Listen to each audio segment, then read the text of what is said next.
Welcome to the Champions Round Show. My name is Jason Gold, and introducing for the first time as my official co-host, Dan Titus, the man. He's here with me.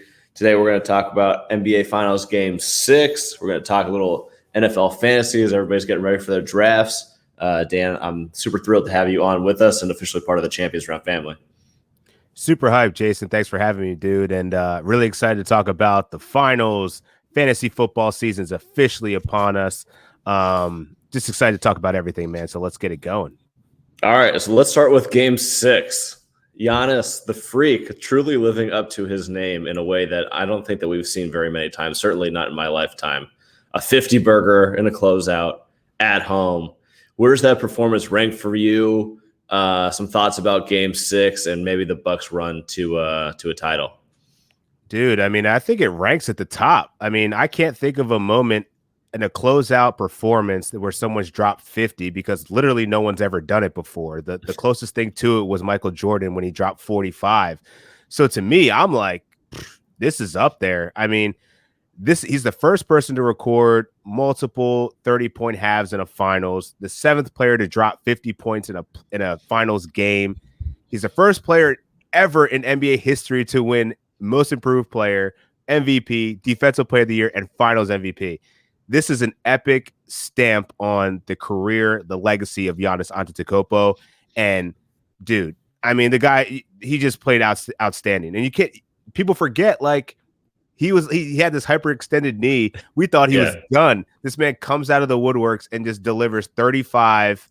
What did he finish with? 35, 13 rebounds, 5 assists, and shot 62% from the field in the NBA Finals. Epic performance, man. I mean, that's nuts. The thing that stands out to me, other than he was almost out Game 1, basically they said that he was out, and then he's like, no, I'll give it a try. And then he was basically epic in all 6 games. But for me, it's midway through the Nets series. I had conversations with basically anyone who watches ball, and they're like, Giannis could never be Batman. He'll never be Batman on a championship team. And I kind of felt the same way after watching 2 games in the Nets series. Harden is hurt. Kyrie's hurt. Come back. If Durant's big toe, I mean, I know that that's the storyline, Durant's big toe. If that's a little bit back, maybe the whole narrative is different. But Giannis gets a shot. He hurts his knee a little bit, but bounces back, has this epic finals performance, and turned into, like, not just Batman, but like the best Batman that there possibly could be, the best version of himself. So that change in like a month is so crazy. I don't know if I've ever seen such an ebb and flow on someone's like career in a month, for it to come to, oh, you're a playoff disappointment, you're this, you're that, to like, okay, this is like a top 3 NBA Finals performance of all time. And it almost becomes the story of the Bucks in general, because everybody wrote off Mike Budenholzer. Everybody wrote off Chris Middleton. He's an all-star, but like, can he step up in the moment? Where's Jrue Holiday been? He's so inconsistent. He comes through in the clutch in a couple of games and then he disappears for other ones. But this is a culmination of everything coming together at the right moment. And to be honest, like, I think that this was probably the best case scenario for an outcome for the NBA. I think this is the first time we actually got to enjoy someone that wasn't LeBron James or the Warriors or some kind of superstar big market team winning it all. And, congratulations to the Bucks, man. They haven't won this since 1971, I think it was. So, yeah, dude, this is crazy. Like, Milwaukee should be exciting. I mean, they built this. Giannis was drafted, literally scrawny dude from Greece. No one knew who he was. And then he comes out, balls out. They make a move to get Jrue Holiday, which we'll talk about in a little bit. I think this is just an awesome story overall, man. I didn't bet on the Bucks to win it all. Like, I thought the Suns were actually going to win it, but honestly, they had no answer for Giannis, and we saw Chris Middleton. He was clutch in the closing moments, and that's what they needed him to be. He showed up at the right time. Everybody showed up at the right time. I don't know if the NBA has ever had a better story from birth until the first time you win a championship than Giannis.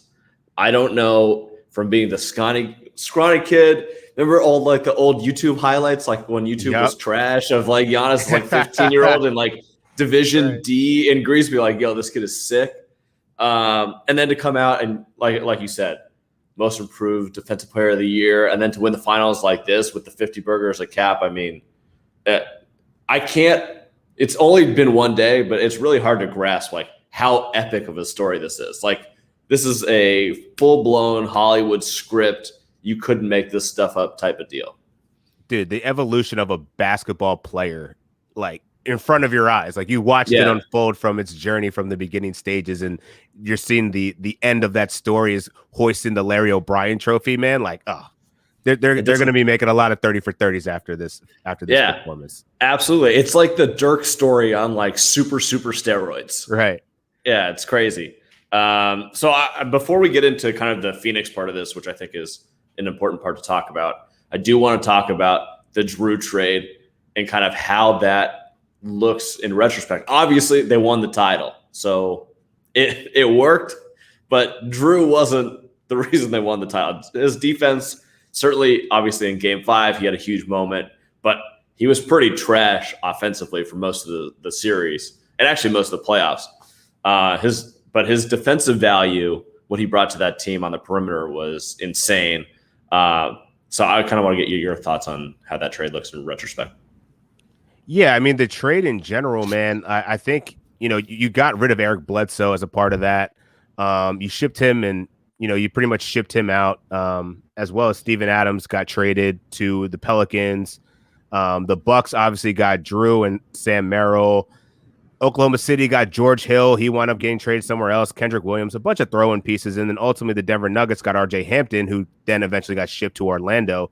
So if you're looking at the Milwaukee Bucks in terms of trade value, I think you won out ridiculously in this deal. Like, the first year you acquire an all-star level point guard and you win the championship, like, best case scenario, this is probably the best trade that's ever been made. Arguably, like a draft day trade, like Scottie Pippen to the Bulls, like that ultimately resulted in 6 rings. But if you're talking like season to season trade-off, it's like, damn, I just got Jrue Holiday and we went and we're hoisting a Larry O'Brien. Like, that's the best case scenario. And I think a lot of the criticism about the Bucks was really around who are you going to put around Giannis to actually win, because Eric Bledsoe already showed that, like, he disappears in the moments. He's not that efficient. Whereas Jrue Holiday also, as you pointed out, he wasn't that efficient in the playoffs. He finished only shooting 40% from the field, and he's usually around that 48, 49, 50% type of guy, especially in the playoffs. So, it's not like he shot lights out, but he did everything else. His defense on Chris Paul completely really shutting him out of like 3 out of those 6 games. As well as just his leadership. Like, he was doing everything else, the rebounding, the assists, getting people involved. And he was really what propelled them to that NBA Finals after those 2 Game 5 and Game 6 against the Atlanta Hawks. So you can't state this guy the guy showed up and he was a hooper. So I think that they lucked out, man. And I'm proud of Jrue. As a Sixers fan, we drafted him and I had to watch him, go through that journey of going through from team to team and not getting his respect, and I think he's finally got it now. I thought that Jrue, in comparison to what Bledsoe brought, right, offensively, at least in the finals, for most of the playoffs, we're kind of probably the same or close to. But his defensive value and his leadership value, you just can't put a price on that. And even if you do, compared to what they sent out, like, it's so worth it.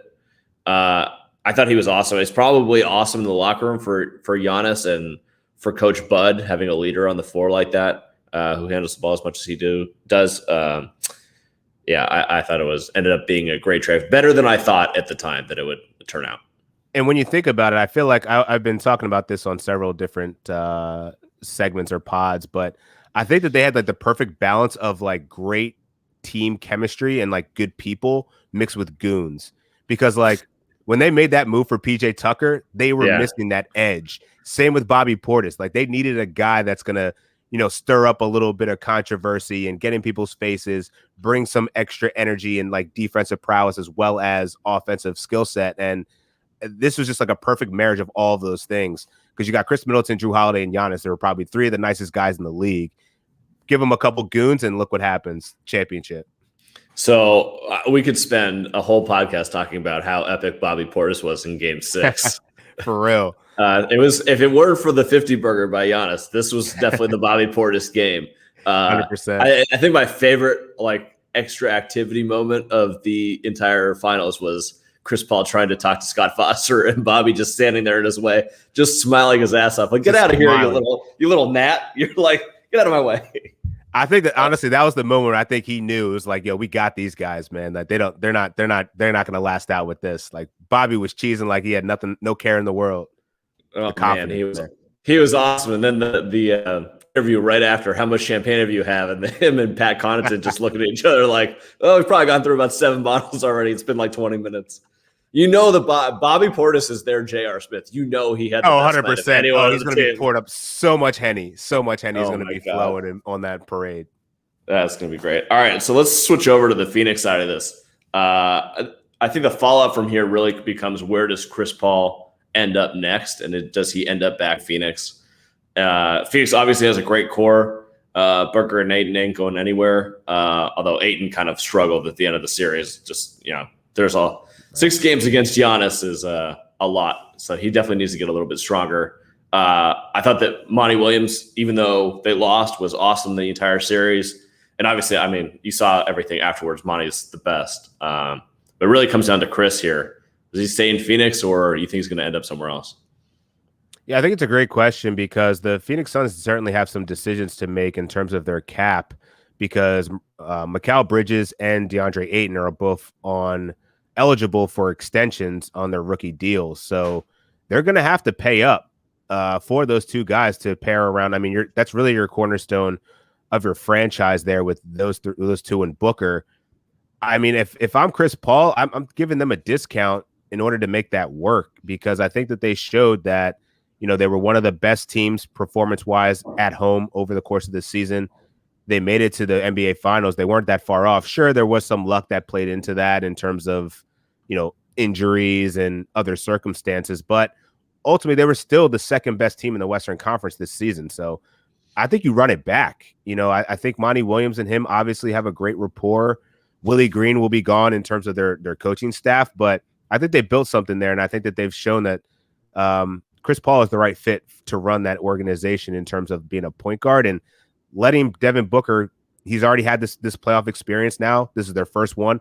He was the only one besides Jay Crowder that had any playoff experience. So, I think you gotta re it up. So I definitely agree from Phoenix's side. Like, you got to do everything in your power to bring Chris back, even if you're overpaying, and you're going to overpay because he's 36 years old and he's going to be his max out for the next 2 years until he turns 38 is like $40 million a year. And then once he turns 38, he can only make veteran minimum. So he's going to go from like 40 to like $1.7 million a year or whatever. Like, so that's going to be real wild. I don't, from Chris's standpoint, he's kind of in a tough place because he's the NBA PA president. So he can't go.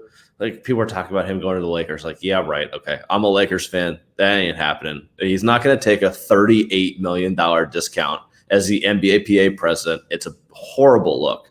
If you want to go to another team where he could get a 2-year max, okay, maybe that makes sense. But there's not really a team out there that's going to happen. Like, what's he going to do? Go to the Knicks? That's not going to happen. He's going to end up.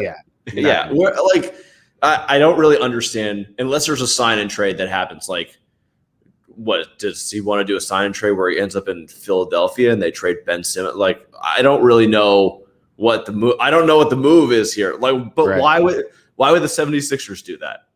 Like, you're going to have a 37-year-old and 38-year-old Chris Paul with Embiid, and you're still paying the same amount of money as Simmons. Like, it's fun. It's fun on paper. It's fun on paper, but like, it's not real. So I think that the marriage worked well. He loves Monty. He's going to have to take the $40 million from someone. Might as well go with the team that he just went to the NBA Finals with.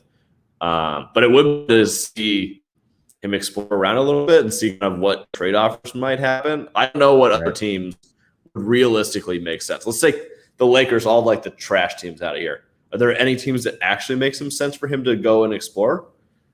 I mean, the Clippers are kind of interesting. I mean, he's already been there. Oh, God. It would be a lot of there's a lot of ego in that room, but I mean, there's rumors that they're interested in Lonzo Ball. Lonzo Ball is going to command a pretty hefty salary in the open market. So, I mean, I think that there's a case to be made that the Clippers, maybe he wants to go back there.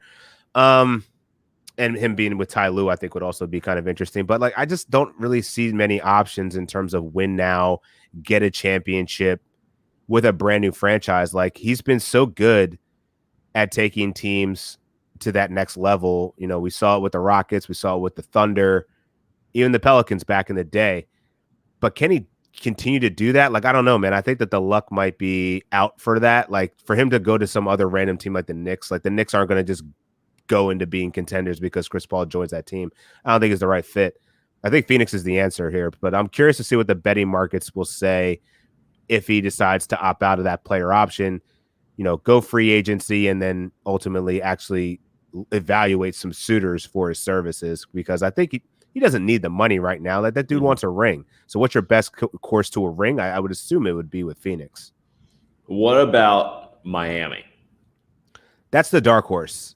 Because Pat Riley loves to spend and he wants those big ticket players, and he's already shown that he's willing to part ways with whoever he needs to get a winning roster together. Him and Jimmy Butler to me sounds scary. I would love that combination along with Bam Adebayo. Chris Paul playing with Bam, man, that would bring out a new Bam I was already excited for what Bam's prospects are going forward, but like him paired with Chris Paul is just a next level. I would like to see that, actually. I think that's enough caliber of talent to actually go somewhere. And I think the East is still pretty wide open in terms of competition. Like, I don't think that I think it came out right after the series was over. The Nets are the odds-on favorite to win the championship, and rightfully so. They're big three. But I think he has a better path to a championship on the Eastern Conference than the Western Conference. So if he goes to Miami, I think the deal would have to be a sign and trade with Oladipo going back to Phoenix. Yeah, and I just don't know if that's enough compensation, maybe. But like, I'm kind of out on Oladipo, man. I just can't trust his health, inefficiencies. But I mean, it's an option for sure. It's an option. So if you traded Duncan Robinson's also a free agent, so you couldn't do that. So, right. But if you did like Hero and Oladipo for Chris Paul and I don't know, probably picks. One of their other pieces that make the math work. It's interesting. I think that Miami gets better, and I mean the Suns are going to get worse, but at least they get some assets. I think that would probably be the second team, but I don't think that he's going to end up leaving the Suns. Not over the next 2 years at least. Yeah, I mean, ultimately, I think that if there's going to be a franchise that's going to be trying to get Chris Paul, it's going to be like I wouldn't be surprised if it's like the Celtics with Danny Ainge and Riley and all those players, all those GMs that really covet those brand name players that know that they can win now. I think that they'll make a play at it, but ultimately, I think it's going to come down whether Chris wants to leave Phoenix or not. And whether Phoenix will give them a compelling offer enough. I think that they will. I think that they've shown. I mean, when was the last time Phoenix was good? Freaking Steve Nash days and Amari Stoudemire. So it's not like they have much leverage here. What about this is the last one, then we'll move on to NBA title for 2022. In theory, Jrue Holiday for Chris Paul. Who says no? Wow. That's intriguing, man. I got to stick with Jrue only because of the youth. Like, I think I would turn that down. I mean, at this point, Chris Paul would be great on that team as well. But I think Jrue has proven enough that, he can get it done. And like, I don't think he's leaving. He doesn't need a big market team.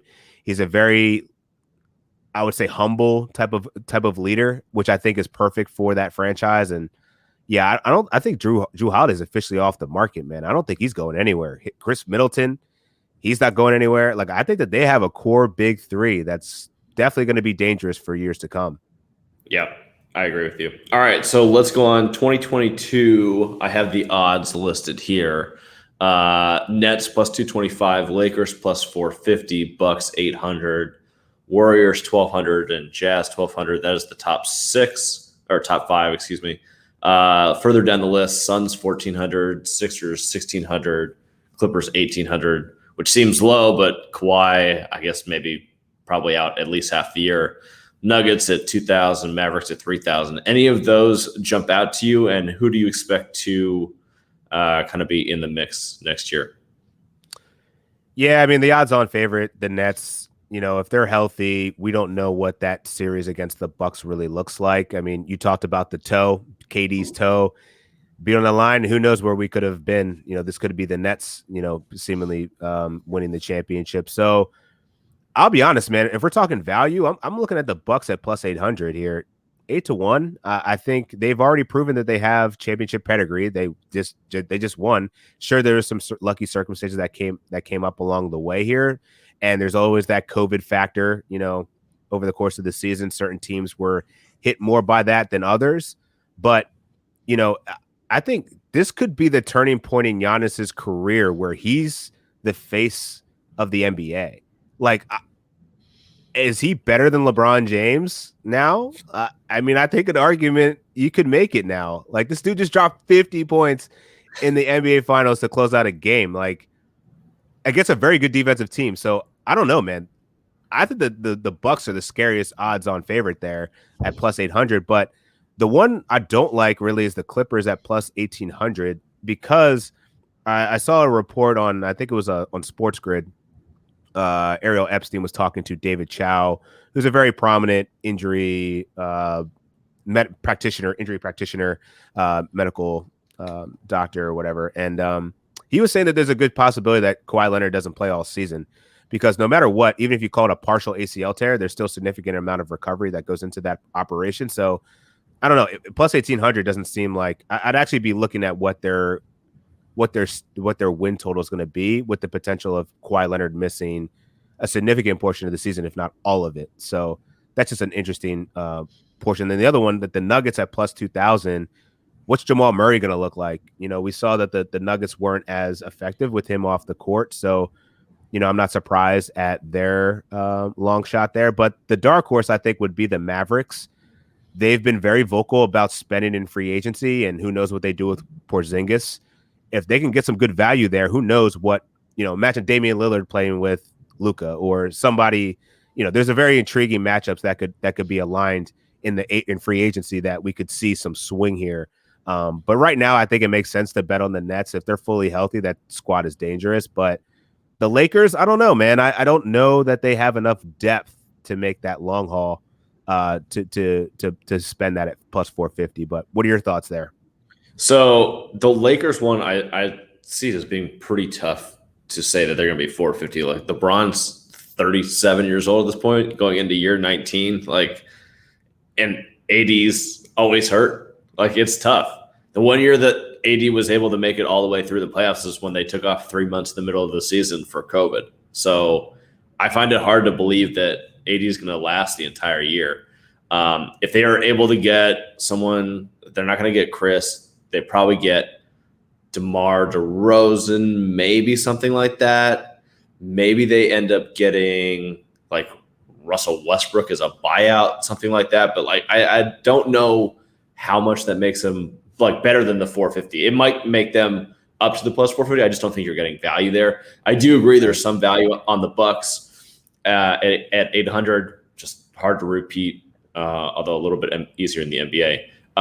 The ones that I see value on actually are probably the ones where you're going to see a big trade where their odds are going to jump up, which is basically where do you think Damian Lillard is going to go if they end up making a deal? So the three teams that I think on this list that are potential landing spots for him would be the Warriors. That's like a Wiseman, Wiggins, 7 and 14 trade that makes a lot of sense. I mean, if you have Lillard, healthy, Klay Thompson, Dre, and Steph at plus 1,200, great. I'll take that. Those are good odds. Yeah. 76ers, obviously the Simmons straight up swap. I like that. I like Lillard and Embiid a lot more than I do Simmons and Embiid. So I think that would probably make a little bit of sense. And then the Mavericks, I necessarily know that they have a great deal to present comparatively to the other two, but they're aggressive and they're really smart. So I think that there's probably a chance that they could pull off a deal for Lillard. And also just 3,000 with them with the way they want to spend and the amount of deals that they can do. Plus they have one of the top 4 or 5 players in the NBA great. I'll take the 3,000 there. So those would kind of be the ones that I'd be looking at right now to put money on.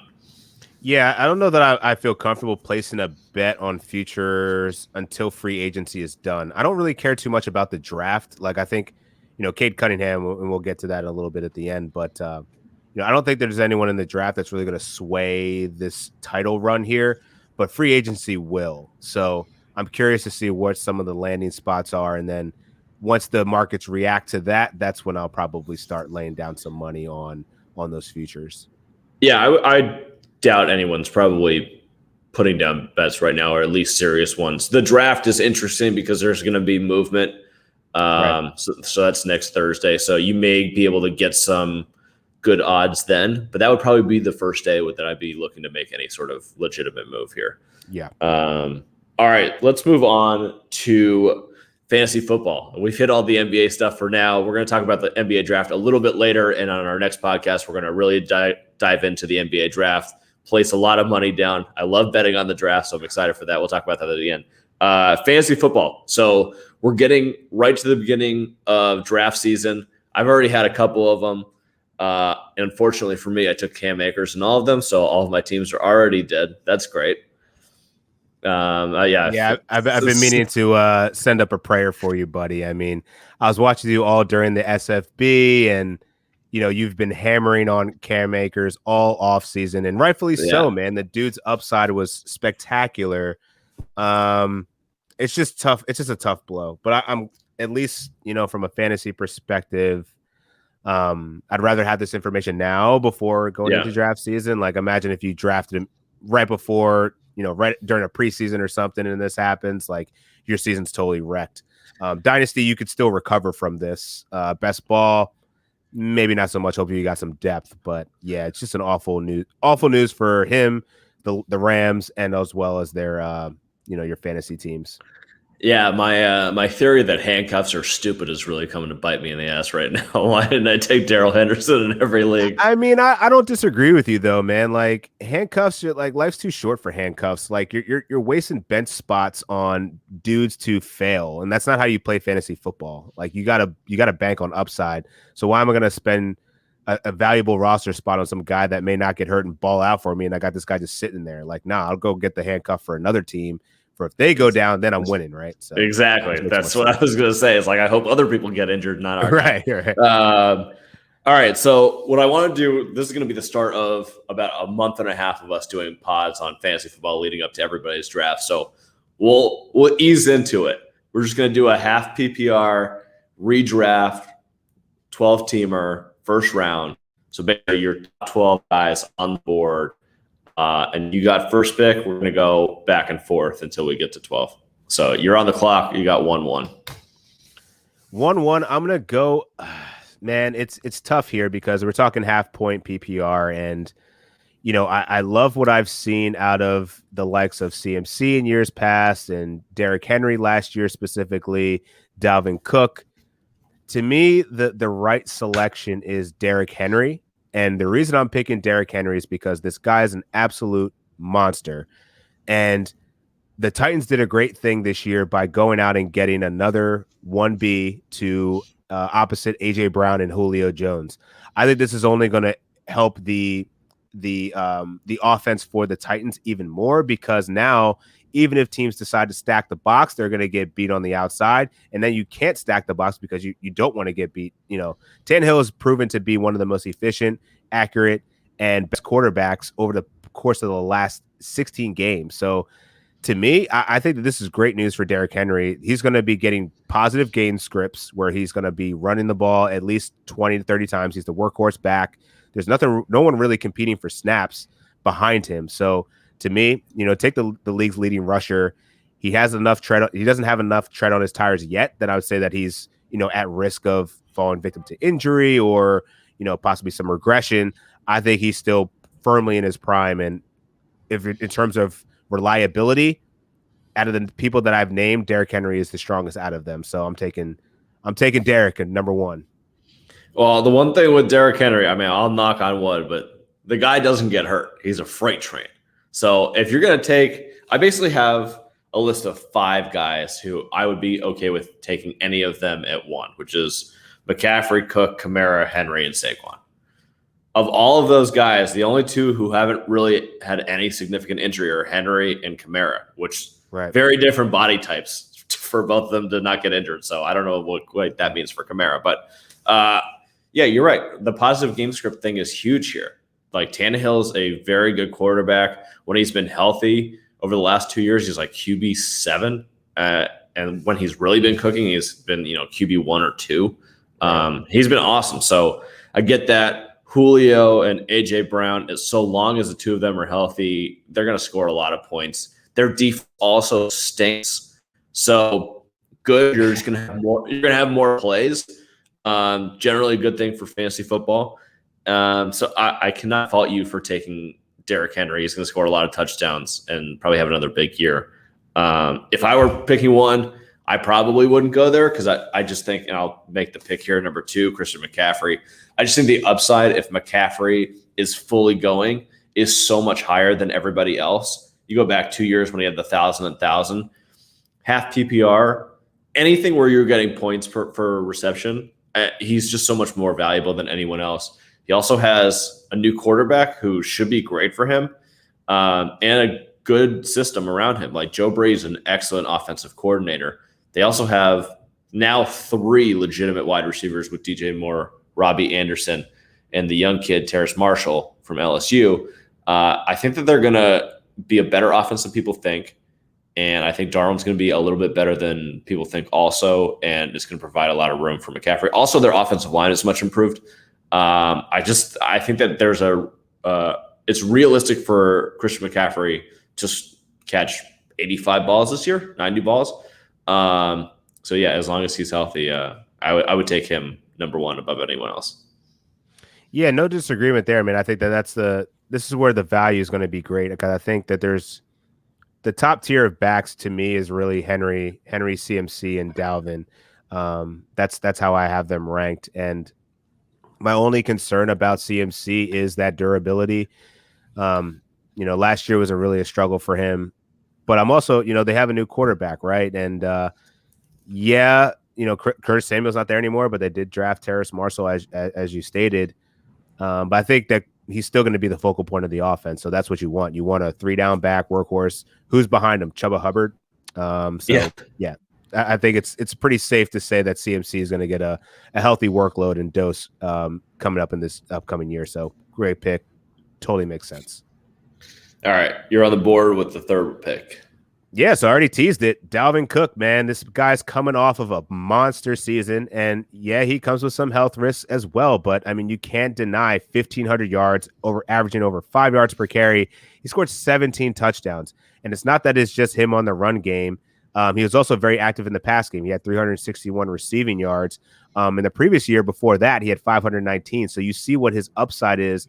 This guy is involved in all facets of the offense. And now that we've seen Kirk Cousins kind of make get comfortable in that offense, as well as having a safety blanket in Adam Thielen, and we saw the eruption of Justin Jefferson, this offense is going to be prolific.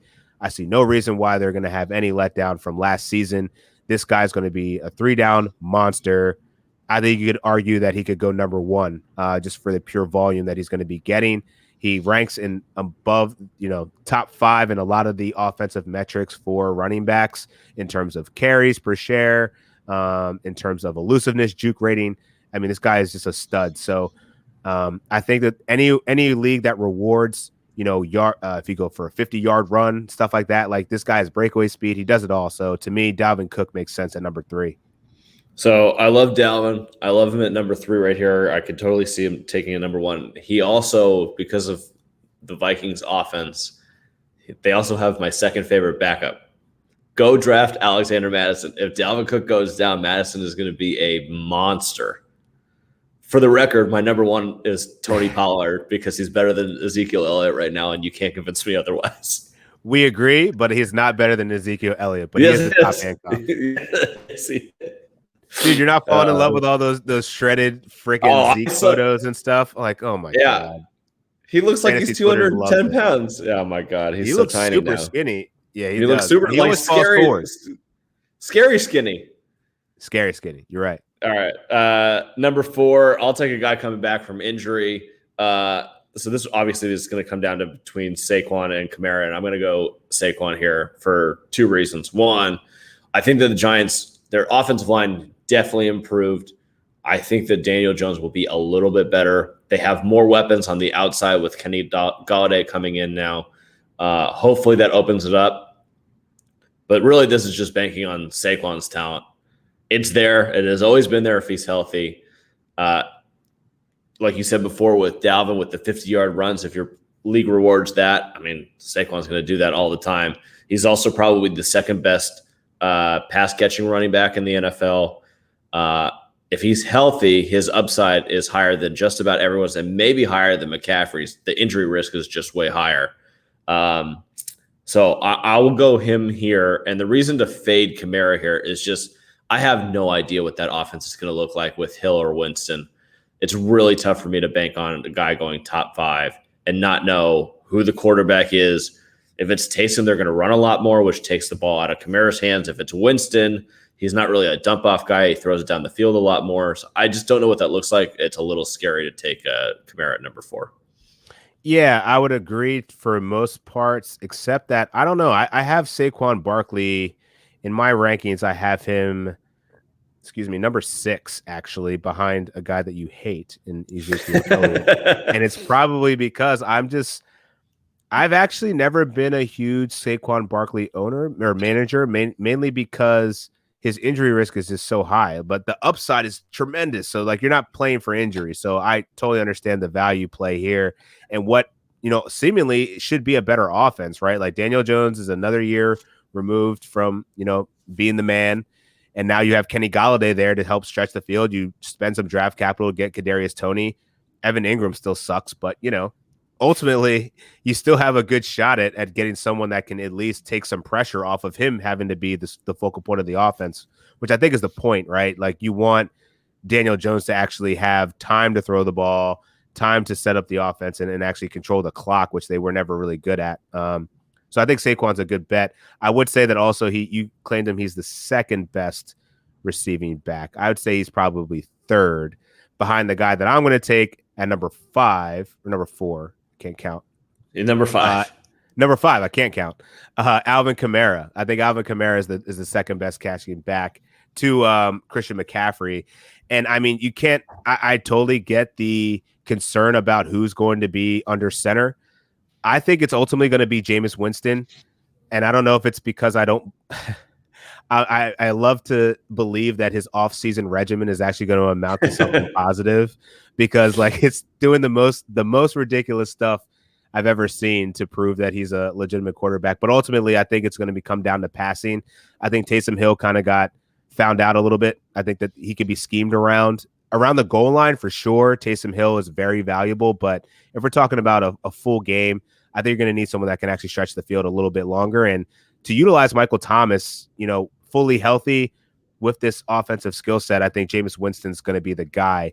And ultimately, I mean, assuming he can he can keep the turnovers down, because that's his biggest downside, because the guy can sling it otherwise. He led the league in passing yards just a couple years ago. So, but Kamara had 21 touchdowns last year, 83 receptions, almost 800 yards receiving, plus almost 1,000 yards on the ground.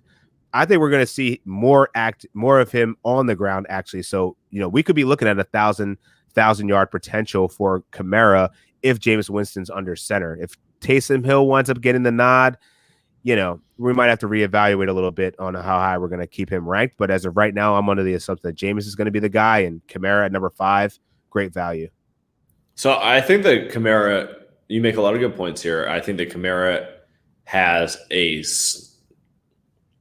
his ceiling is higher than maybe anyone else's except for McCaffrey. But I do think that his floor is way lower than in most years that he's been in the league. Right. So I just think that it's just about your risk tolerance and where you're willing to take the risk. Like Saquon's is clearly that the risk is injury. Kamara's is not that. It's just like we don't know what that offense is going to look like. Usage and volume, right? Yeah, exactly. Like it could be Latavius Murray is getting a lot more running because they're doing it more out of 12 personnel. I just don't know. So I wouldn't take the risk. But At number 5, yeah, I would. There's clearly a teardrop between 5 and 6 to me. So I have the 6th pick, and I'm going to go against a guy that I'm sure that you're going to take at 7. I'm going to take Jonathan Taylor at 6. Whoa. I'm going to take Jonathan Taylor at 6. He is a beast running the ball, especially late in the year. You saw it last year. The Colts offensive line, I still think, is going to be very good. They have a quarterback who, God willing, is actually going to play okay, although Phil was pretty good last year. I see a big jump on their receivers with Michael Pittman. And I just love the way that Colts offensive line blocks in the running game. Just put your butt behind their left guard and their center and the rest of the boys and just run the ball. I mean, I can run the ball for 5 yards of carry behind Quentin Nelson. So just give me JT. He's going to score a bunch of touchdowns. I know he's not involved in the pass game as much as some of the other guys, but basically I just think of him as Nick Chubb with more volume and a little less efficiency. So great. I'll take him at number 6. And I can sure as hell tell you, I'm not taking Zeke and his breaking down body and the fact that he doesn't have a nose for the end zone anymore. Get him the hell out of here. I'll take Tony Pollard in the 9th round, and I'll take JT now. Interesting. JT, I like it, man. And I don't know that I have him right that high. I have him actually more in the back end, around the 8-9 range. And that's primarily because they did lose Anthony Costanzo, their left tackle, which is, I think that's going to matter to protect a blind side, especially for Carson Wentz, who we know can't stay healthy and honestly has lost all confidence in the ability to play football. So I think that that's a big question mark here. And while his job might be just primarily handing the ball off, Marlon Mack is seemingly returning from injury. I don't know what he's going to look like. Nyheim Hines was very actively involved in their backfield. So I think that the ceiling is through the roof for Jonathan Taylor. And I would be willing to go as high as 6 to grab him if you believe in Carson Wentz and that offense. I think that I don't know how good the Colts are going to be this year, but Frank Reich has proven to be a very good fantasy relevant head coach. So their offensive coordinator has now moved on to the Eagles. That's Nick Sirianni. So we're going to have possibly a new little system, but I think ultimately it's still going to focus on Jonathan Taylor because that's their draft capital. That's their dog. It makes total sense. All right, you're up with the 7th pick, and I know where you're going here. I'm pretty sure. I was going to go Zeke, actually, but I think I'm going to pivot with news that Aaron Rodgers is going to be returning to the Green Bay Packers. I'm going to go with Aaron Jones, man. He's not a sexy pick. He often falls into the 2nd round, mainly because, I don't know, people just believe that A.J. Dillon, because of his quads like Saquon, he's going to overtake his duties, but they paid him in the offseason, and that's you got to follow the money. And Aaron Jones is coming off a season where he had 1,100 yards on the ground, 9 touchdowns, along with 47 receptions for almost 400 yards receiving with another 2 touchdowns. So, you're getting upwards of, close to 1,500 yards with double-digit touchdowns. You're not getting that from a lot of top 10 running backs. Injuries come into play, but I think one thing we saw is that, with Jamal Williams out of there, A.J. Dillon, sure, he could step into some kind of a role, but I think that Aaron Jones has proven over the last couple of years that he's worthy of a 1st-round pick, and certainly someone that could bring your fantasy roster a championship because this guy plays a lot of downs. He is trusted by Aaron Rodgers, which is most important. He only trusts 2 people in that, now 3 people, I guess. Devontae, Aaron Jones, and then it's Robert Tonyan. And so at this point, I'm riding with Aaron Jones and his upside here. I think there's a very good chance that he's going to have a really good season coming in his first year after getting the bag, which is usually a good motivation for people. It also could not be motivation for people. Some people could take a playoff or 2 and after they got the money. But I think Aaron Jones is he seems like he's a pretty good dude. And I think he's going to, you got Aaron Rodgers back there, man. He's not going to be taking any plays off. So I think he's going to be a great selection here mid-round. So I have Jones as my number 7 also. I would have taken him here ahead of Zeke. I was hoping he would drop to 8 here. I think that Jones is a little bit more bulletproof in terms of the Rodgers situation than Devontae Adams is. Right. Even if they have Jordan Love there, I still think he's going to get a lot of volume. I probably wouldn't take him at 7, but I'd probably take him at like 12 or 13. Like I don't think there's that big of a drop here. So, and everything that you said is right. Like he gets the sort of volume that the guys in the top 5 do. He produces the sort of touchdowns that the guys in the top 5 do. He just has to compete with the number 1 receiver in the NFL for those targets. Not really that big of a deal right now. I mean, he's been spectacular the last couple of seasons. So as long as he's healthy, I definitely see him as a top 7, top 8 sort of fantasy running back. Are you going with Zeke here? I am not going with Zeke. Board? No, I have not. I have not reached Zeke on my board yet. I listed out the top 25 players. Maybe I'll say them afterwards. I don't have Zeke here. My projections have someone else who fantasy football heads secretly love, but won't openly talk about it. Joe Mixon.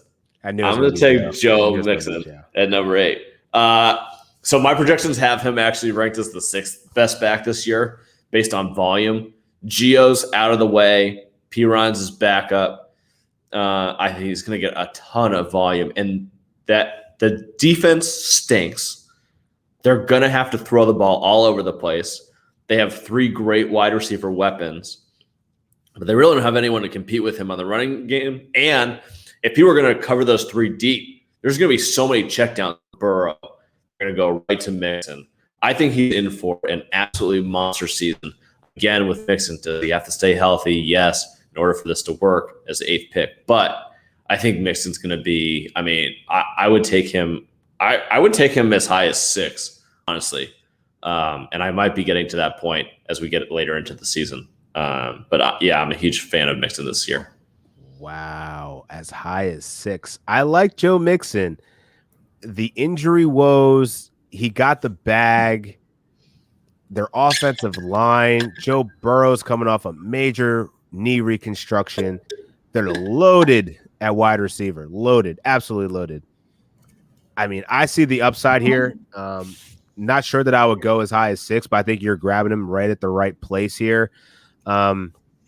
Because really it's just the volume, man. You're not going to find very many 3-down backs that literally have no competition. Like Samaje Perine, like that dude's like he's not that good. Yeah. So at this point, it's just a matter of can he stay healthy.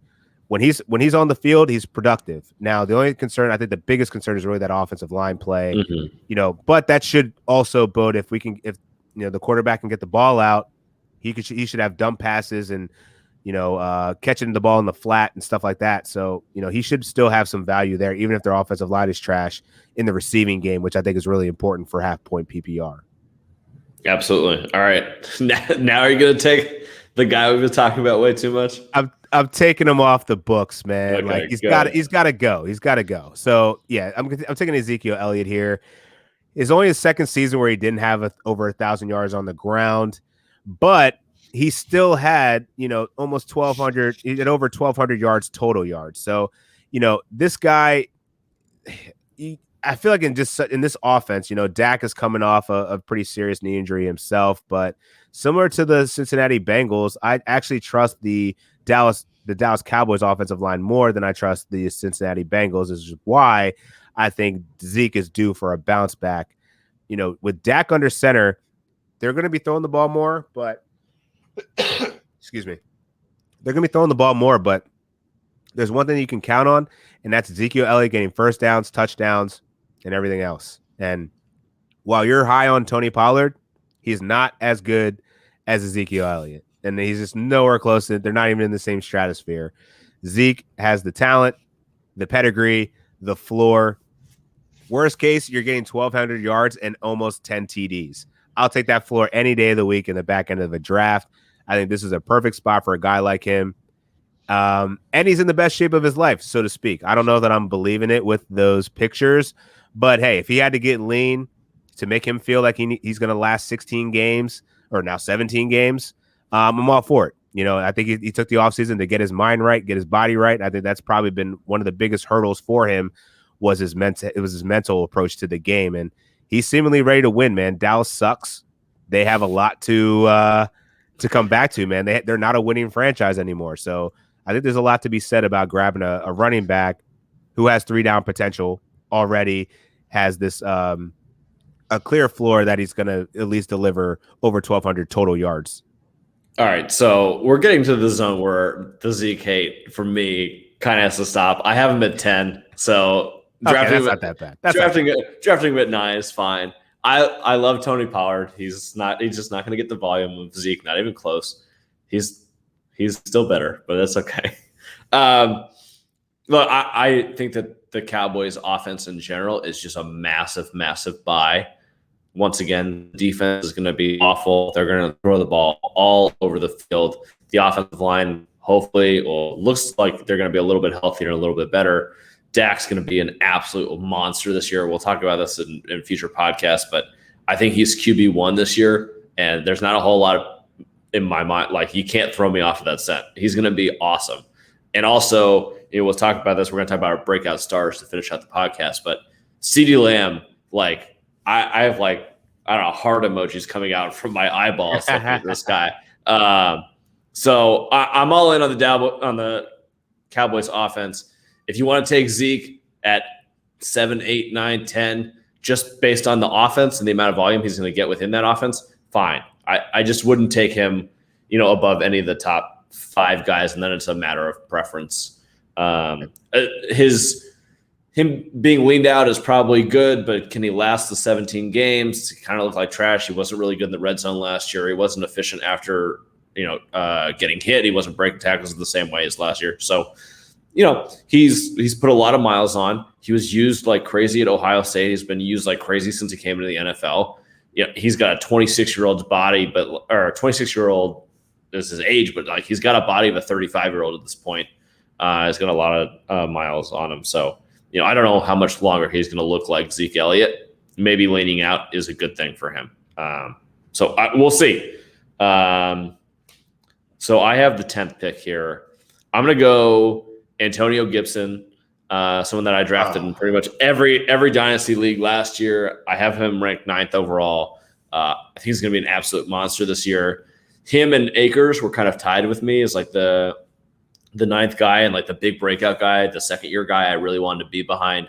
I think that having Ryan Fitzpatrick there is huge for him in the pass game. Their offensive line, very capable. You saw last year, super explosive, has a nose for the end zone. And obviously he played wide receiver in college, and they didn't even utilize him really as a pass catcher last year because they were giving all the targets to J.D. McKissick. I think that changes this year. I think he's a true 3-down back, and I think he's in for just a monster year. I love it, and I am in complete support of getting on the Antonio Gibson train. I know that there's been talks about his turf toe and not really having much progress there from the end of last season, and I'm not worried about rumors of J.C. McKissick bulking up and wanting an every down role. It's just not going to happen. Mm-hmm. Ron Rivera called this dude CMC light. After drafting him in Memphis, I think we're going to see him really develop. He didn't really play running back that much in college. So, he had to take a year, figure out the system, figure out what it's like to get those touches. The man was a beast at the goal line last year. I think we're just going to see this man really erupt on the scene and become one of those future, in dynasty, extremely valuable running backs. But in redraft, is going to be one of those guys who's going to be climbing up draft boards as we get closer to the season. Absolutely. All right, you got the 11th pick. Let's close this one out. Yeah, I'm going to go. I feel like it's too long for this guy to be still available. I think I'm going to go with Travis Kelce here. I don't love taking tight ends early on, but this guy is just in a tier of his own, to be honest. And, you're essentially getting one of the best receivers in the NFL here. And I think that the argument could be made, do you go Devontae Adams? Do you go Tyreek Hill? But I think Travis Kelce is just about the best bet you can get. I mean, this guy's had, close to over 1,200 yards in 3 consecutive seasons, 100+ receptions in 2 of those last 3 seasons. He had 97 the year prior, but double-digit touchdowns. I think that this guy is seriously, he's in the best offense. He's the focal point he's the safety blanket of the best quarterback in the NFL, in my opinion, in Patrick Mahomes. And I don't, even at age 31, I think that he's still very valuable. You're pretty much looking at Tony Gonzalez here in terms of his level of consistency, production at a position that you can have.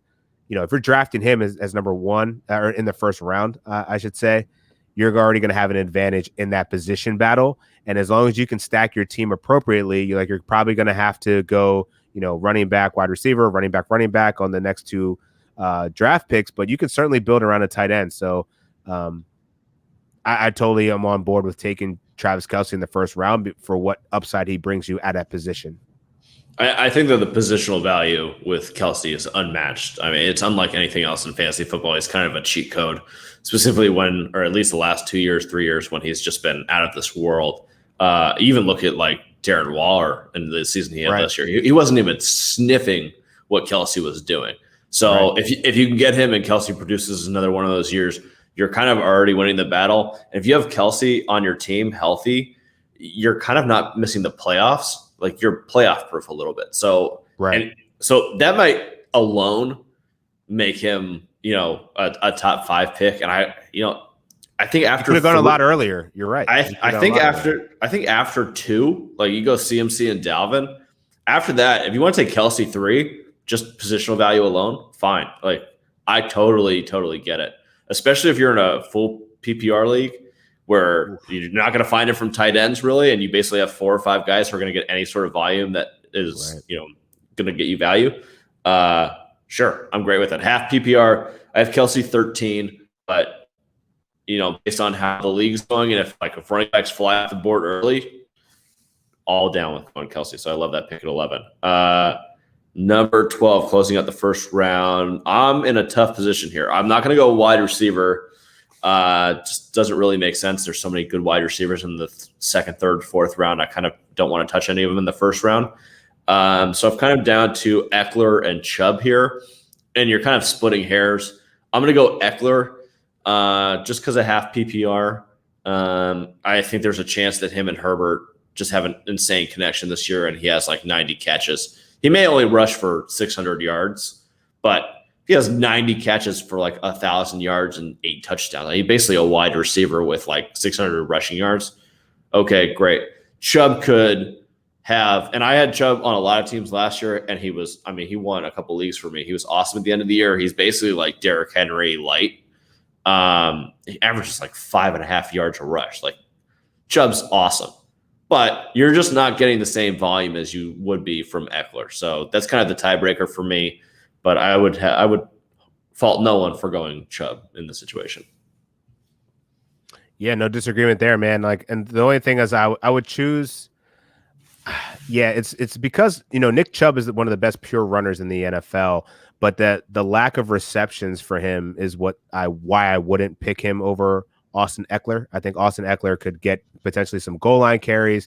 There's not really much in the running back room he's gonna compete with. Whereas, not that Nick Chubb's looking over his shoulder with Kareem Hunt, but Kareem Hunt is actively involved in the snap shares, and Nick Chubb didn't see more than a 62% snap share in any game last season. So, if it's a negative game script, Chubb's off the field. Whereas Austin Eckler, no matter what, how bad the charges are or are not, he's going to be on the field. So, yeah, I love Austin Eckler there over Nick Chubb.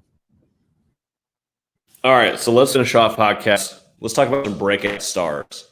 We're going to do your 3 breakout stars for the 2021 NFL season. So hit me with them.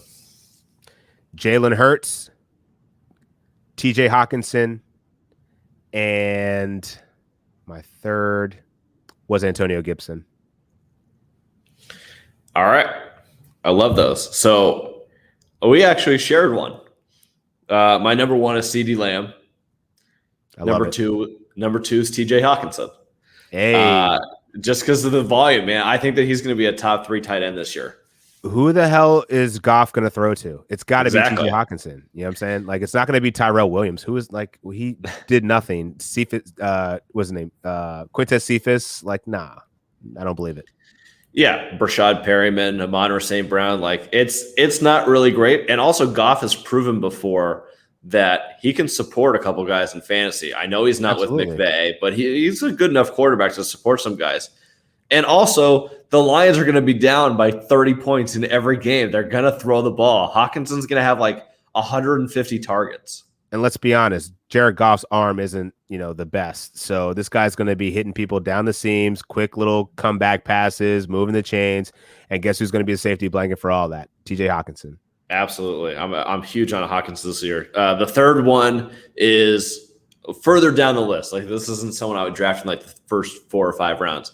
Adam Troutman, because the Saints have no one outside of Kamara and Michael Thomas. And Troutman, look at what they gave up for him. They traded their entire rest of the draft in 2020 after the 3rd round to move up into the 3rd round with the Vikings in order to get this guy. You don't trade that sort of draft capital for a tight end unless you fully plan on utilizing him in the offense. And Sean Payton is one of the best. And when he wants to feature someone in the offense, they're going to get open and they're going to get a lot of targets. So whether it's Winston or Hill, I think Troutman's in for a big year. I actually have him projected as tight end 8, which I'm sure surprises people considering he only had 157 receiving yards last year. I think this is a massive year. There's a reason they got rid of Jared Cook. There's a reason they didn't really bring in anyone to compete with him in the tight end room. I think it's a massive year for him. I have 2 more. Well, actually, I have 3 more. My third one in reality would have been Cam Akers. So that's screwed. The other 2 wide receivers I want to talk about just very quickly, and then we'll end the pod. Russell Gage and Gabe Davis. So Russell Gage, Love obviously. Gabe Davis. Okay. Love him. So Russell Gage, obviously, Julio's gone. They're going to throw the ball a lot. The defense isn't that great. Kyle Pitts, I mean, no one's a bigger Kyle Pitts fan than I am, but he's still a tight end. He's still going to have other responsibilities within the offense. Calvin Ridley can only get so many targets. And Gage was really, really good last year with Julio and without Julio. I think he could be definitely a high-end wide receiver 3 for you, maybe a low-end wide receiver 2. I think he's going to get a ton of volume. And I think that he would be a good pickup in the middle rounds for anyone. Gabe Davis is, people who saw him play last year, he had some big moments, but he wasn't utilized a lot in the offense. So now John Brown is out of the way. Josh Allen proved that he can throw the ball all over the field. They do not have a running game, and Brian Daboll does not even care about running the ball at all. There's only so many receptions that Stephon Diggs can get. Cole Beasley is unvaccinated, is probably going to miss games for COVID or whatever. And so who's left? You have this really talented second-year guy who's taller than anyone else, who's going to get red zone targets. Don't have like a good tight end group. I think Gabe Davis is like a super sleeper. People are like not even paying attention to him. He could definitely have like a second-year massive breakout where he turns into a legitimate fantasy piece. Yeah, I love him in redraft, man, because, Dynasty, his value is about what it should be. But, like, I think this is literally someone that could potentially win you a championship. If any injury happens to anyone else that's in front of him in the depth chart, this guy's going to be a target hog and beast. He's already shown a great knack for the end zone, and he's tall. He's very lengthy in terms of like his reach and his ability to reach for, sideline passes, tiptoes. Like, he's very agile. And I don't know. I think that they lucked out and got a really good receiver. Love his size more than anything. I think him and Stephon Diggs are going to be a great 1-2 pairing as the season wears on. He's going to get a lot more comfortability around him. Since we're talking about the Bills, I would say that if you go 0 RB strategy, I think one of the great targets that you can get is Zach Moss. Yeah. I think he's already started to exceed expectations in terms of whether he's going to pass Devin Singletary on the depth chart. I think there's already been rumors and beat writers in the fantasy community that he's already a step ahead of him. So I think if you're going to go 0 RB strategy, I think that's a great guy to target in a prolific offense that he certainly could be a guy that he's going to have a better season than last year automatically. But I think he could be potentially flirting with, double-digit touchdowns and at least 800, 900 yards. Yeah, I love Moss in redraft as a 0 RB or even hero RB, like as your RB2. Yeah. Totally love that pick with Moss. So you probably get him in like the 8th round ish. Right. You draft like a number 1. Let's say that you get let's say Calvin, and then you just wait until the 8th round and you pick up guys like, you take Moss and then like a Pollard or whatever, or even like an Edmonds around that zone, like you're set, you'll be fine. So I really like that strategy with taking Moss there. I think that does it for this pod. We are going to talk about the NBA draft on the next pod before the NBA draft next Thursday. I promise you we're going to do a mock draft. We're going to do best bets. We're going to try to make you some money like we did for the NFL draft. Dan, thank you so much. I can't wait for next week, and I am so happy to have you on board here at Champions Run. Likewise. Can't wait till next week. Let's get into that draft talk. All right. Talk to you later.